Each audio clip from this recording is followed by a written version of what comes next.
Sr. Coronel, falámos de 1974, certamente que os acontecimentos que antecederam a independência de Moçambique, nomeadamente o 7 de setembro e dias seguintes, que memórias tem desse 7 de setembro, Sr. Coronel?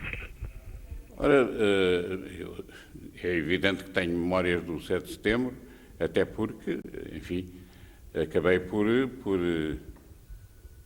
estar ligado à resolução do problema. Não ao início, como é evidente, porque quando começou o problema do 7 de setembro, eu estava a comandar a minha unidade, o Batalhão de Comandos da região militar de Moçambique, com sede em Montepuez. E, naturalmente, que as pessoas que estavam no Rádio Clube de Moçambique, não é? Exatamente. Que tinham ocupado o Rádio Clube de Moçambique. Aliás, eu poderei mencionar alguns nomes, faz parte da história. Aliás, está publicado em livros, há já alguns livros escritos sobre isso. E, portanto, esse movimento que se formou e que estava ocupando o Rádio Clube de Moçambique, havia lá pessoas conhecidas, por exemplo, o Roxo, que já faleceu, e que tinha sido comandante de grupos armados no Niassa, grupos de africanos armados, seus antigos caçadores, e que desenvolveram, e eu até, quando comandei a 4ª Companhia de Comandos no Niassa, até fiz algumas operações com o Roxo e os seus grupos, de modo que, e também estava lá dentro do Rádio Clube, o Mocho, o nome de guerra do Mocho, é um oficial dos comandos, o Capitão Fevereiro, que também lá estava. Exato. E, portanto, é da história que esse movimento passou algum tempo a chamar pelos indicativos de rádio, quer dizer, o Mocho, que lá estava, chamava o Bravo. O Bravo era o comandante do Batalhão de Comandos em Montepuez. Pronto, era eu. E é evidente que eu não podia responder à chamada, como é evidente.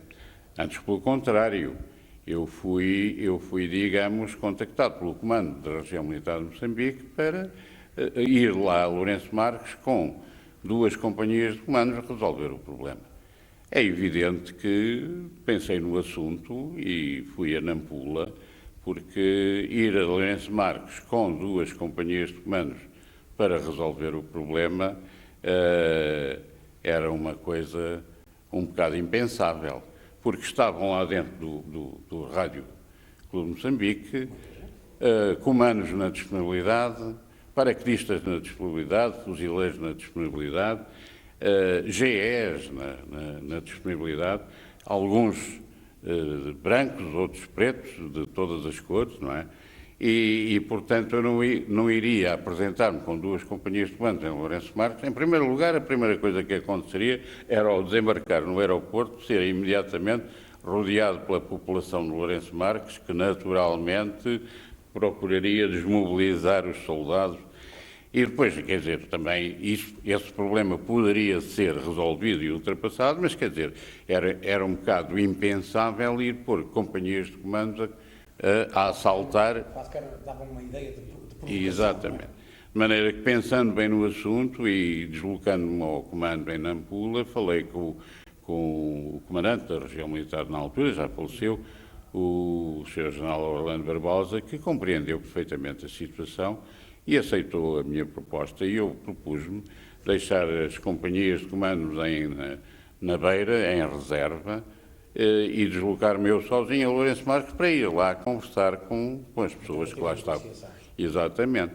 E foi isso, o comandante da região militar de Moçambique, o general Orlando Barbosa, concordou com a minha opinião sobre a resolução do assunto. Desloquei-me a Lourenço Marques, fui à messe de oficiais, pus-me à paisana, entrei lá à paisana e passei lá em largas horas em conversações com as pessoas que lá estavam dentro.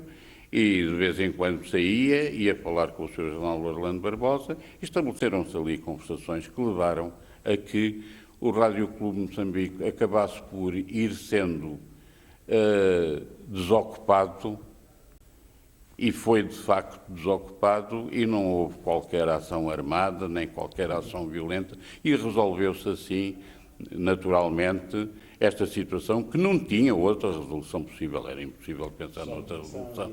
E a negociação. Exatamente. Sr. Coronel, na altura dos factos, quando chegou a Lourenço Marques, confrontou-se com uma cidade em pé de guerra ou nem tanto? Não, a cidade estava bastante agitada, naturalmente, mas, quer dizer, havia muita população à volta do Rádio Clube.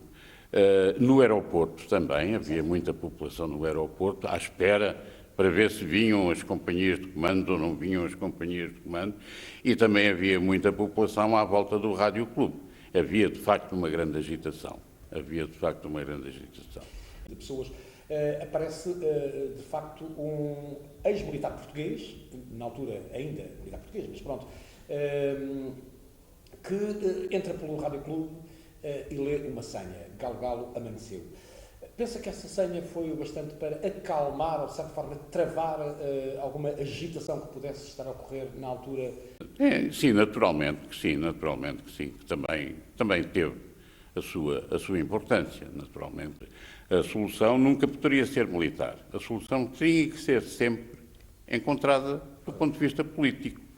E, portanto, muito fizeram os militares durante todo o tempo em que, com enormes sacrifícios, foram aguentando militarmente a situação nas províncias ultramarinas. E a efervescência que havia. E, exatamente, porque, de resto, competiria sempre aos políticos encontrar a solução e as negociações para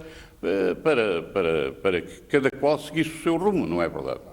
Em termos afetivos, a minha afetividade em relação àquilo que foi a minha passagem por África como militar, a minha afetividade vai para Moçambique. Moçambique, eu gostei muito de Moçambique, das gentes. Gostei muito de Moçambique, do território,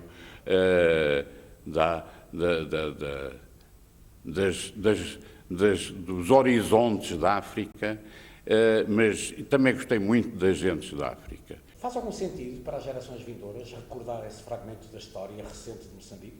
Eu penso que sim.